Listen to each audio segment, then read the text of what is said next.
Parliament సమావేశాలు 20 రోజులు జరిగితే ఒక్కరోజు కూడా హోంమంత్రి అమిత్ షా సభకు రాలేదన్నారు పెద్దపల్లి కాంగ్రెస్ ఎంపీ వంశీకృష్ణ. 250 కోట్ల ప్రజాధనాన్ని వృధా చేసిన ఘనత అమిత్ షాకు దక్కుతుందన్నారు. పెద్దపల్లి రైల్వే స్టేషన్లో అమృత్ భారత్లో భాగంగా రైల్వే స్టేషన్ రినోవేషన్ పనులను పరిశీలించారు. రామగుండం మనుగురు రైల్వే స్టేషన్ పనుల గురించి అధికారులను అడిగి తెలుసుకున్నారు ఎంపీ వంశీకృష్ణ. సతీష్ కుమార్ ఎవరైతే రైల్వే బోర్డు చైర్మన్ గారు ఉన్నారో వారిని కలవడం జరిగింది. మళ్ళీ అశ్విని వైష్ణవ్ గారు రైల్ మంత్రి గారిని కూడా కలవడం జరిగింది. ప్రత్యేకంగా రామగుండం మనుగురు లైన్ ఏదైతే అనౌన్స్ చేసిండ్రో 6 నెలల క్రితము 4,000 కోట్ల రూపాయలతో ఏదైతే కన్స్ట్రక్షన్ చేస్తామని చెప్పిండ్రో దాని డీటెయిల్స్ కనుక్కోవడం జరిగింది. పని చాలా వేగంగా జరుగుతున్నది. మేము అప్డేట్ కూడా మీకు అఫీషియల్గా పంపిస్తామని చెప్పి వారు చెప్పడం జరిగింది.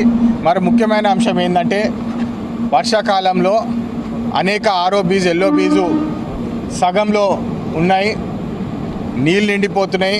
ప్రత్యేకంగా LC36 కొత్తపల్లిది మీరు చూస్తున్నారు. దాంట్లో ఫుల్ నీళ్ళు నిండిపోతే పిల్లలు దాంట్లో స్విమ్మింగ్ కూడా చేసుకోవడం, అది వీడియో చూసి షాక్ అయిపోయినాను నేనైతే. ఇమ్మీడియట్గా సతీష్ కుమార్ గారికి తీసుకుపోయి ఇట్లాంటి మెయింటెనెన్స్ ఉన్నది, ఇది అసలు మంచిది కాదు.